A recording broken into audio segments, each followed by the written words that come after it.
Magandang araw po. Welcome ulit dito sa Ron Motor Repair. Ngayong araw, ito po yung aming ginagawa, Mio gear. So ayan, nakita nyo, nakabaklas na siya lahat. Harap hanggang sa may compartment niya. Ang odometer pala nito 4,000. So na-check na natin lahat dito. Ayan, mga fuse niya, okay naman siya lahat.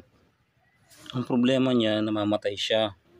Palagi namamatay, tapos ayaw niyang gumana sa push start. So yun yung problema. So yan yung hinahanap namin, kaya nabuksan siya ng ganyan. Yan na, namatay na. Pag namatay siya, pag pinu-start mo, yun, isa gagana. Siya, pero may pagkakataon na ayaw.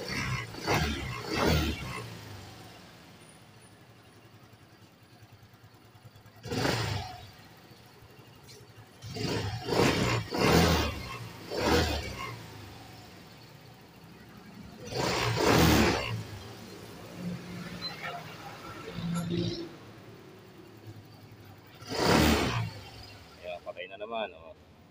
Wala na naman, patay na naman.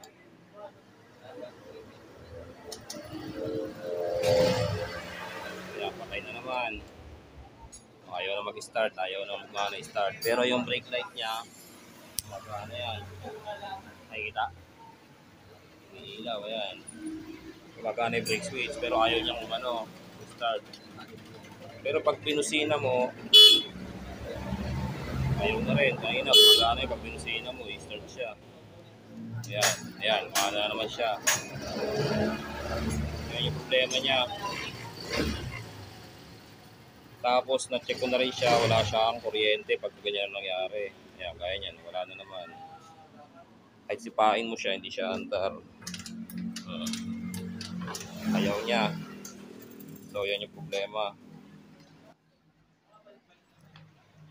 So yan mga bossing, ang nakikita na namin na pwedeng dito, cause ng problema na to, hinala yung side stand switch. So yun na yung bubuksan namin para ma-check yung side stand switch. Kasi po, mapapansin niyo pag naka-side stand kayo, hindi rin gagana yung push start, 'di ba? Pag naka-side stand, walang hindi siya re-redondo, ganun. Tapos syempre the same time, hindi siya talaga siya andar. Hindi gagana ng push start, hindi rin na-andar yung engine. Na-check ko siya kanina, pag namatay, chinek ko yung kuryente dito sa wala siyang kuryente. Pag ini-spark mo, wala. Pag namatay na ganun, tapos ayaw niya rin mag-start. Pag sa sinipa mo siya, yun, walang kuryente. Kaya ayaw niya umandar. Pero pag binusina, doon nagkakaroon ulit.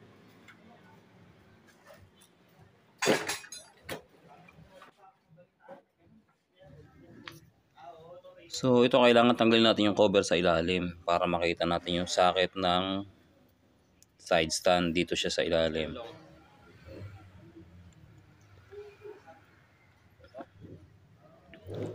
Ito siya, yung wire. Magagamay nyo naman kung saan siya banda.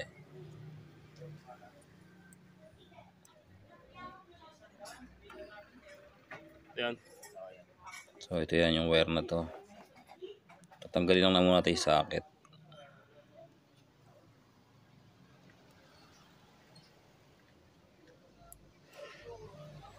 Ito na po yung socket nung sa side stand.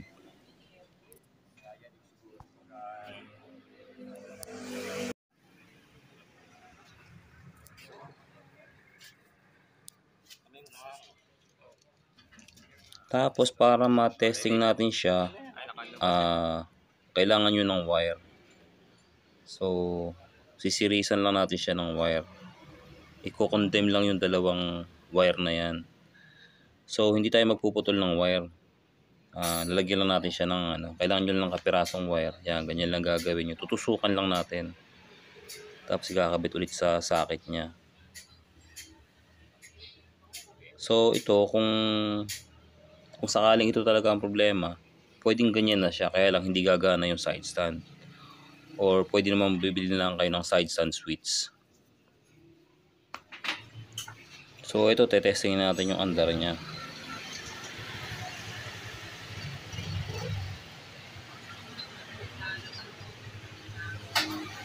So ayan, gaya sinabi ko kanina, hindi na siya mamamatay pag sinasidestand nyo. Naka-disabled na po yung switch natin sa side stand.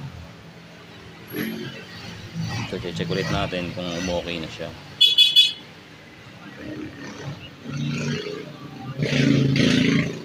So yan, medyo okay na talaga kasi hindi naman siya namamatay. Pero obserbahan pa natin.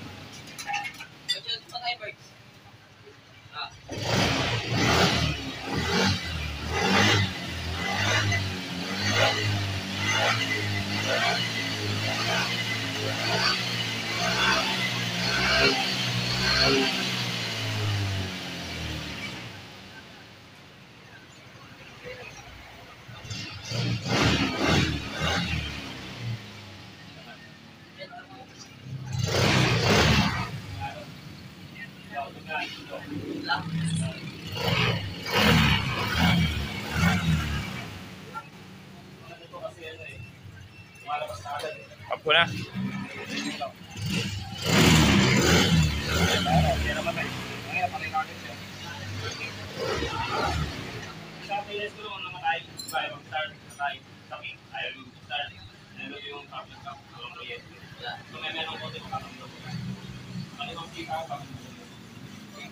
Nakakatlong ano. Ito pala nagkakapubig. Kung may magdadalon. Ito na rin sa akin ang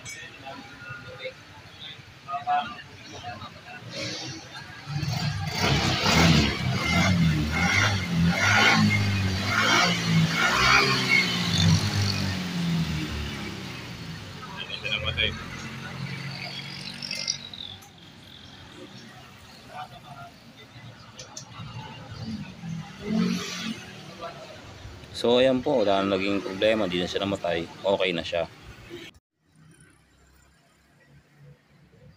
So dito ibabalik lang natin yung cover. Tapos ayan na siya, okay na siya. So ayan po, sa mga nagtatanong po ng location ng aming shop. So dito po yan sa Camarin, Caloocan North. Malapit lang po ito sa City Hall. Lalagyan na lang po sa description yung link ng FB page namin. Yan po yung pangalan ng shop namin, yun nasa screen, yung Ras Motorcycle Repair Shop.